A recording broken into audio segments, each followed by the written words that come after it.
साथ संगत जी प्यार से कहना, धन निरंकार जी। आशा करती हूँ आप सभी बहुत अच्छे होंगे। आप सभी का बहुत बहुत स्वागत है आपके ही अपने चैनल पर। एक नई साखी के साथ फिर से हाजिर हूँ मैं। साथ संगत जी, अगर हमारी ईश्वर में, इस निरंकार दातार में श्रद्धा सच्ची होती है तो ये ईश्वर हमारे लिए कष्ट तक उठाते हैं और हमारी मुश्किल में हमारी मदद ज़रूर करते हैं। और आज की साखी इसी विषय पर आधारित है। चलिए आज की साखी सुनते हैं। साथ संगत जी, बहुत पुरानी बात है। बरसाना में गोविंद दास नाम का एक भक्त रहता था। उनकी एक बेटी थी जिसका नाम था मुनिया।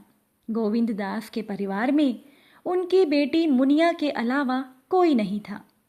गोविंद दास सारा दिन अपना काम करते और शाम को भगवान के मंदिर में जाकर दर्शन करते और जो भी संत मंदिर में रुके हुए होते थे, गोविंद दास उनकी सेवा किया करते थे तथा उनके साथ सत्संग भी करते थे। यही गोविंद दास जी का रोज का नियम था। साथ संगत जी, एक दिन की बात है। एक संत ने गोविंद दास से कहा कि भैया, हमें नंदगांव जाना है और हमारे पास सामान भी ज़्यादा है, हमें रास्ता भी नहीं मालूम, तो क्या तुम हमें नंदगांव पहुंचा सकते हो? गोविंद दास ने संत से कहा कि महाराज, ये तो मेरा सौभाग्य है। और गोविंद दास ने हाँ भर दी। अब शाम को गोविंद दास अपनी बेटी से कहने लगे कि मुझे एक संत को नंदगांव छोड़ने जाना है। शाम होने तक मैं घर आ जाऊंगा और तुम दिन में मेरी प्रतीक्षा मत करना। अब अगले दिन गोविंद दास सुबह 4 बजे राधे राधे करते हुए नंगे पांव संत के पास पहुंच गए और संत के सामान और ठाकुर जी की पेटी और बर्तन उठाकर बोले कि चलो महाराज, और आगे आगे चलने लगे। एक तो संत जी की उम्र हो चली थी, ऊपर से उन संत जी को श्वसन रोग भी था।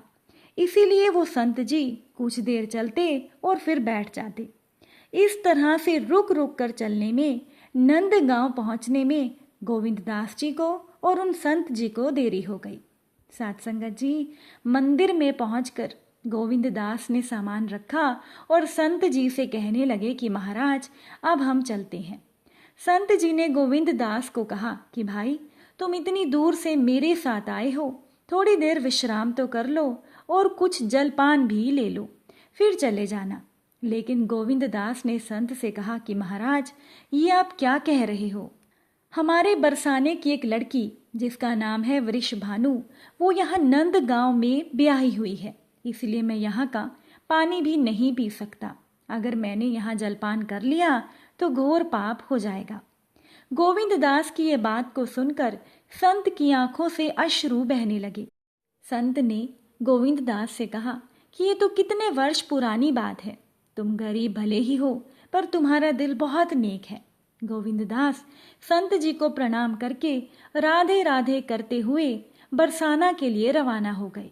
साथ संगत जी, सूरज सिर पर चढ़ाया था, ऊपर से सूरज की गर्मी के नीचे तपती हुई रेत। अब ईश्वर को दया आ गई और भगवान भी अपने भक्त गोविंद दास के पीछे पीछे चलने लगे। एक पेड़ की छाया में गोविंद दास जी रुक गए और वहीं मूर्छित होकर गिर पड़े।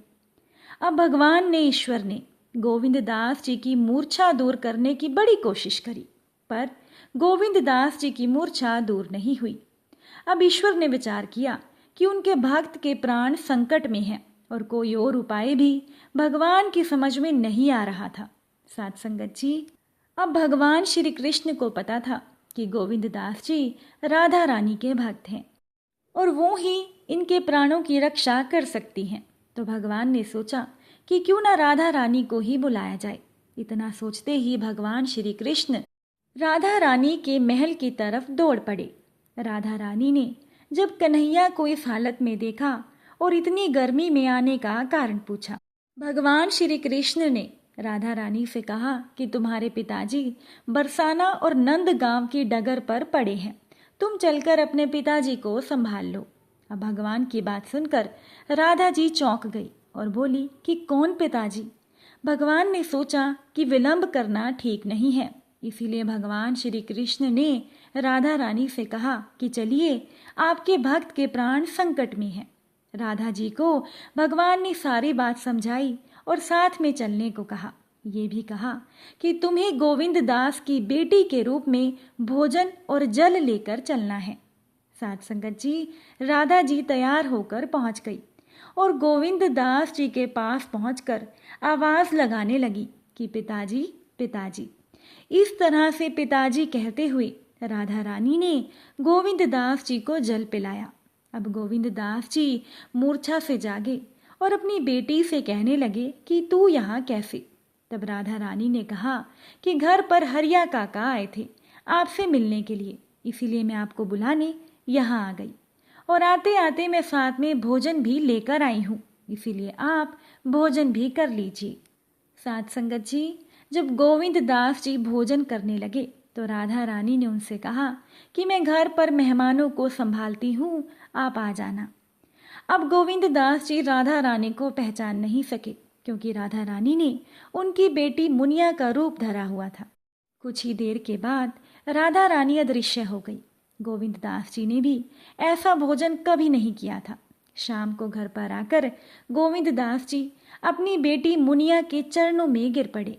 उनकी बेटी ने कहा कि पिताजी, आप ये क्या कर रहे हैं। गोविंद दास जी ने अपनी बेटी से कहा कि आज तुमने भोजन और जल लाकर मेरे प्राण बचा लिए, नहीं तो आज मेरे प्राण निकल ही जाते। गोविंद दास जी की बेटी मुनिया ने कहा कि पिताजी, मैं तो कहीं गई ही नहीं, मैं तो घर पर ही थी। गोविंद दास ने कहा कि अच्छा बताओ कि हरिया काका कहाँ है। तो उनकी बेटी मुनिया ने कहा कि आज तो हरिया काका आए ही नहीं, लेकिन आप उनके बारे में क्यों पूछ रहे हो। अब गोविंद दास जी को सारी बात समझ में आ गई। उन्होंने अपनी बेटी मुनिया से कहा कि आज तुम्हारे ही रूप में राधा रानी आई थी और मुझे उन्होंने भोजन और जल दिया। गोविंद दास जी भाव विभोर हो गए कि मेरी राधा रानी को मेरे कारण इतनी प्रचंड गर्मी में कष्ट उठाना पड़ा और मैं उन्हें पहचान भी नहीं सका। गोविंद दास जी ने कहा कि अब तो मेरे जीवन की बस एक ही आस है कि मुझे फिर से कब राधा रानी के दर्शन होंगे। साथ संगत जी, अगर हमारे मन में ईश्वर के प्रति सच्ची श्रद्धा हो और अगर हमारा विश्वास सच्चा हो तो ये ईश्वर, ये निरंकार दातार हमारे लिए कष्ट तक उठाते हैं और हमारी मदद ज़रूर करते हैं। उम्मीद करती हूँ कि साखी आपको अच्छी लगी होगी। अगर अच्छी लगी हो तो अपने विचार कमेंट द्वारा ज़रूर बताइएगा। फिर मुलाकात होगी आपसे नई साखी और नए विचारों के साथ। तब तक के लिए धन निरंकार जी।